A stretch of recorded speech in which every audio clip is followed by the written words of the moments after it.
પ્રકરણ 9 નામનો મોહ છૂટ્યો. વિદ્યાર્થી મિત્રો, આ અધ્યાયમાં ભિક્ષુ પાપકની તેમના નામ અંગેની મૂંઝવણ અને તેની જીવનયાત્રાને દર્શાવવામાં આવી છે. ભિક્ષુ પાપક તેના નામને કારણે હંમેશા મૂંઝાય છે. તેના વિચારમાં પાપક નામ તેને અયોગ્ય અને નિરર્થક લાગે છે. તેથી તે ભગવાન બુદ્ધ પાસે જઈને નામ બદલવાની વિનંતી કરે છે. પોતાનું નામ સાંભળે અને હંમેશા ભિક્ષુ પાપક મનમાં મૂંઝાય, એની ફોઈએ એનું આવું નામ શું જોઈને પાડ્યું હશે? કેવું ખરાબ નામ! પાપક એવું તે કોઈનું નામ હોતું હશે? માણસના નામ કેવા સુંદર હોય છે! સુંદર, ઉપસુંદર, અશોક, આનંદ, નંદ, ચંદન કેવા નામ! આ તો પાપક! એ તે કાંઈ નામ છે? કોઈ બોલાવે તો ભિક્ષુ પાપક ઘણું મૌન રાખે, જવાબ ન આપે, સાંભળ્યું ન સાંભળ્યું કરે. પણ બોલાવવાવાળા શી રીતે એની મન મૂંઝવણ સમજે? એ તો જ્યારે બોલાવે ત્યારે એ જ નામથી બોલાવે ને, પાપક. અને તેમ તેમ પાપક મનમાં ને મનમાં મૂંઝાય, ખીજાય. પણ જ્યારે ભિક્ષુ સંઘમાં ખબર પડી કે પાપક નામે બોલાવવાથી પાપકને ખોટું લાગે છે, ત્યારે તો જાણી જોઈને એને બોલાવનારાની સંખ્યા વધી પડી. કામ ન હોય તો પણ એને બોલાવવા લાગ્યા. એ પાપક, પાપક. હાલતા ને ચાલતા સૌ પાપકભાઈને ટપારતા જાય. પાપક ભિક્ષુ તો હેરાન થઈ ગયો. એને થયું કે નામ બદલ્યા વિના આ દુઃખ જશે નહીં. એટલે એક દિવસ એ ભગવાન બુદ્ધ પાસે ગયો. જઈને 2 હાથ જોડીને એણે વિનંતી કરી, ભગવાન, મારે મારું નામ બદલવું છે. સૌ મને પાપક પાપક કહે છે, તે મને નથી ગમતું. પાપ કર્યા વિના જાણે હું પાપ કરતો હોઉં એવો ધ્વનિ એમાંથી ઉઠે છે. ભિક્ષુ, નામમાં શું છે? નામ તો ભલે ને ગમે તે હોય, મહિમા તો કામનો છે. તું મફતનો મૂંઝાય છે. વાત તો સાચી છે ભગવાન, પણ આપ જ મને કોઈ સારું નામ આપો કે જેથી આ દુઃખ ચાલ્યું જાય. સારું, તો તું પોતે જ કોઈ સારું નામ શોધીને આવજે. એ નામ તને આપી દઈશું. પણ જો કોઈ એવું નામ મળે જેમાં નામ અને ગુણ બંનેનો મેળ હોય તો વળી વધારે સારું. તું એ જોતો રહેજે. પાપક તો રાજી થઈને ગયો. એને થયું કે હવે હું કોઈ એવું નામ શોધી કાઢું જે રૂપાળું પણ હોય અને વળી ગુણ પણ બતાવતું હોય. એને તો નામની એવી લગની લાગી કે ન પૂછો વાત. જે મળે તેને એનું નામ પૂછે. ભિક્ષુ પાપકનું ચાલે તો એ નામની એક નવી દુનિયા જ સર્જી કાઢે. નામમાં બધું આવી જાય એવી એને ઈચ્છા થઈ ગઈ. પછી તો માણસ ચંપા એમ બોલે ત્યાં તો તરત ચંપાની સુગંધ પણ આવે. ચંદન નામ હોય તો ચંદનની હવા આવે. નામ ગયેલા ભિક્ષુ પાપકને નામની આવી લહે લાગી ગઈ. પાપક ભિક્ષુ ખાઈ પીને નામની પાછળ જ પડ્યો. એક વખત કોઈનું રથપાલ નામ સાંભળ્યું ને એને જોવા દોડ્યો. જુએ છે તો રથપાલભાઈ ટાંટિયા ઘસડતા ચાલ્યા જાય.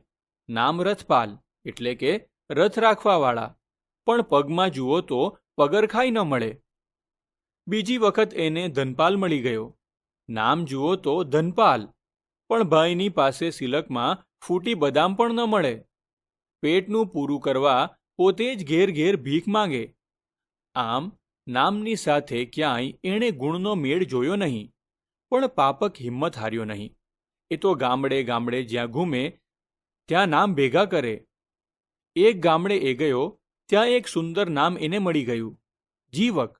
એને થયું કે આ નામ સારું છે. પણ ત્યાં તો એને ખબર પડી કે જીવક તે દિવસે જ મૃત્યુ પામ્યો છે. નામ જીવક, પણ એને જીવ છોડીને જવું પડ્યું. પાપકે સવાલ કર્યો, અરે, એનું નામ જીવક હતું ને, એનું કેમ મરણ થાય? લોકો એ સાંભળી હસી પડ્યા. અરે ભાઈ, નામમાં શું છે? નામ તો માત્ર એકને બીજાથી જુદા પાડવા માટેની નિશાની છે. એક ગામમાં જેટલા છોકરા જન્મે તે બધાના નામ જો કલ્યાણ રાખે તો એક કલ્યાણને બીજા કલ્યાણથી જુદો શી રીતે પાડવો? શું કલ્યાણ નંબર 1, કલ્યાણ નંબર 2, કલ્યાણ નંબર 3 એમ બોલવું? એટલે નામ તો માત્ર એકબીજાનો પરિચય પામવા માટે છે. જીવક નામ પાડવાથી માણસ જીવ્યા કરે એવું કાંઈ થોડું છે. તો બધી માતાઓ પોતાના છોકરાના નામ જીવક અને છોકરીઓના નામ જીવતી જ પાડી દે અને યમરાજા માટે કોયડો ઊભો થઈ જાય. નામ તો ફક્ત એટલું જણાવે કે ફલાણા ભાઈને અમુક નામે બોલાવવા. પાપક તો ફરી ફરીને થાક્યો, પણ કોઈ નામ એને એવું મળ્યું નહીં કે જે એને ગુણનો મેળ બતાવતું હોય. એટલે હવે એની આંખ ઉઘડી. એને થયું કે નામ તો ખરેખર એક મિથ્યા આભાસ જણાય છે. ઘડીભર તો એને એમ થઈ ગયું કે કોઈ નામ જ ન હોય તો કેવી મજા. કોઈનું કાંઈ જ નામ ન હોય તો કેવી મજા. કોઈનું કાંઈ જ નામ ન હોય ને નામથી ઓળખવાની પ્રથા જ ન હોય તો? નામ હોય તો તમે કહો કે ફલાણો નાશ પામ્યો, પણ નામ ન હોય તો કોનો નાશ થયો?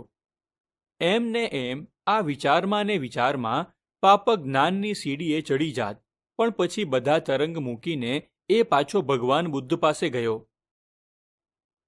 કેમ ભિક્ષુ, કોઈ સારું યોગ્ય નામ તને મળ્યું? ભગવાન, રથપાલ નામવાળા ટાંટિયા ઘસડે, ધનપાલ ભીખના હાંડલા ફેરવે, જીવક જીવ વિનાનો થાય.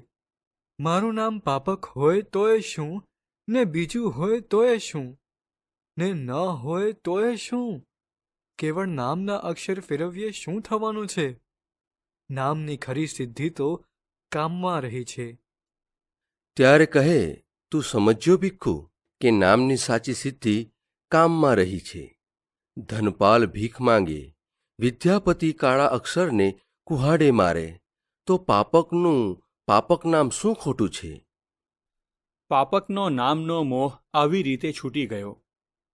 સારાંશ: આ વાર્તામાં ભિક્ષુ પાપક પોતાના નામને કારણે હંમેશા મૂંઝવાતો રહે છે. પાપક નામ તેને પાપ કરનાર જેવું લાગતું હોવાથી તે દુઃખી રહે છે. આ ત્રાસથી છુટકારો મેળવવા માટે પાપક ભગવાન બુદ્ધ પાસે જઈને નામ બદલવાની વિનંતી કરે છે. ભગવાન બુદ્ધ પાપકને સમજાવે છે કે નામમાં કંઈ નથી, મહિમા તો કામમાં છે. પાપકને એક સારું અને યોગ્ય નામ શોધવા માટે કહેવામાં આવે છે, જેમાં નામ અને ગુણનો મેળ બેસતો હોય.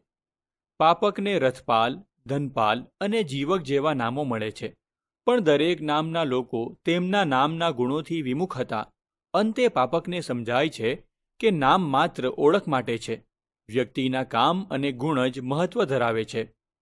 અંતે પાપકને એ સમજાય છે કે નામ માત્ર ઓળખ માટે છે અને કર્મ જ છે જે વ્યક્તિને મહાન બનાવે છે, અને તે પોતાનું નામ બદલવાની ઈચ્છા છોડી દે છે.